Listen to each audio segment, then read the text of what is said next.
Hi,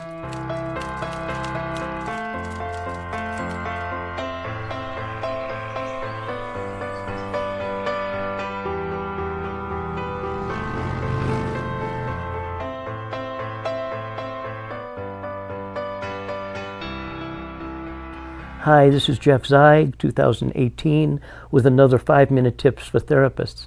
I want to talk about a verbal pattern, a pattern that I've learned and a pattern that I've incorporated into my speaking, and a pattern that shows up not only in speech but also shows up in music. And this is a pattern that is used so that people can experientially realize some of the things that they already know. The pattern is called recursions. Now, when I started learning hypnosis, in 1972, and one of the things that I was encouraged to do was to use repetition. That repetition reinforced a hypnotic suggestion. So you would say to a client in the deepening phase of hypnosis, go deeply, soundly, comfortably asleep, deeper, deeper, deeper and deeper. And you would use repetition, for example, even with a problem like stopping smoking. Cigarettes will taste bad, cigarettes will smell bad. Cigarettes will taste bad, they will smell bad. And I thought that repetition was something that was really a necessity. But then as I started to study art, especially as I started to study music, I realized that there's a pattern of recursion. A theme is presented, for example, Beethoven's Fifth, which is 1, 2, 3 down. And that theme opens up the Fifth Symphony, but when it's the second iteration is slightly different. The third iteration is slightly different.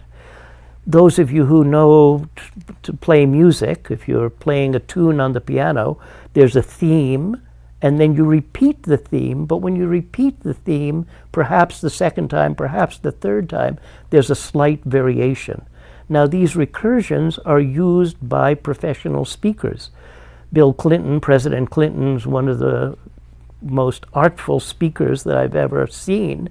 And what he would do is he would use recursions as part of his speech.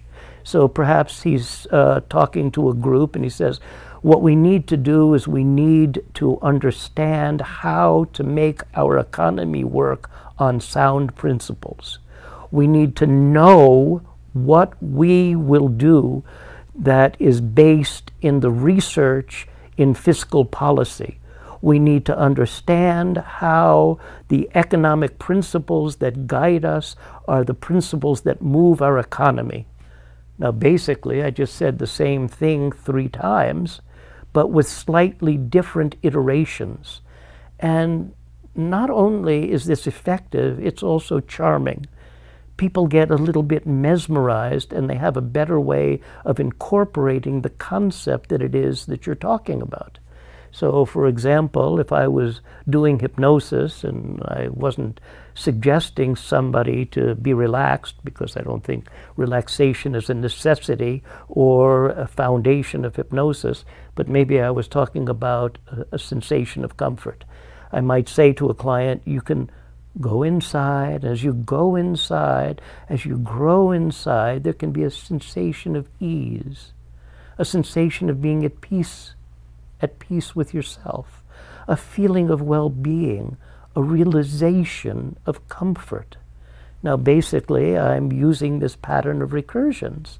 And what's happened to me as I recognized the importance of recursions, both in music and in public speaking, that this has become part of my way of teaching. It's become part of my way of doing hypnosis. It's become part of my way of doing therapy. And using recursions is a very artful pattern by which you're taking a simple idea and making that idea come 3-dimensionally alive. And yes, this might be something that you would have to practice a little bit in your working memory, but pretty soon it seeps itself effortlessly into your procedural memory. And I find myself doing this with friends and with family, not out of any manipulative design, but because it's a way of being artistic in communication.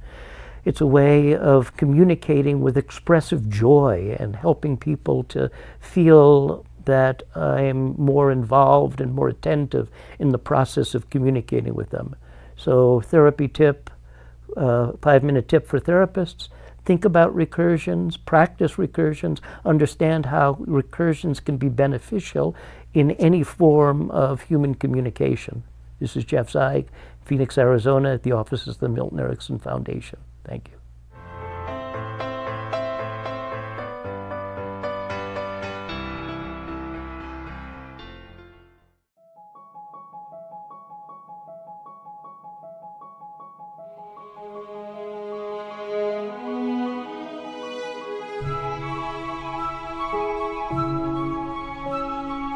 You know, we're such a powerful force in our clients' lives. When they come and they trust us, they bring that vulnerability to us.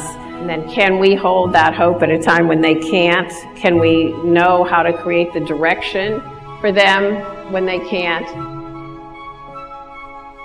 As long as men's trained, women are living with it and just say that's how he is and that's how men are, you know, we can preserve patriarchy intact. And so part of this conversation is maybe this is the beginning somewhere yet again of the end of patriarchy. In this moment with you right now, what am I going to be loyal to? Am I going to be loyal to my grudge? Am I going to be loyal to my point, my righteous indignation, my wounds, my triggering? Or am I going to be loyal to you and to this relationship? The victim can say, I just can't do this, I hate you, I can't be near you, can't touch you. That can happen. But wait, the perpetrator can say, I don't dig this any longer, I don't want to be the bad guy, I don't want to be the person who's always being angry at. They could get out of this thing too. So the therapist has to really hold these two. But if you want to hang in there, if you want to do this, I promise you, this relationship will be unlike it ever was. I promise that.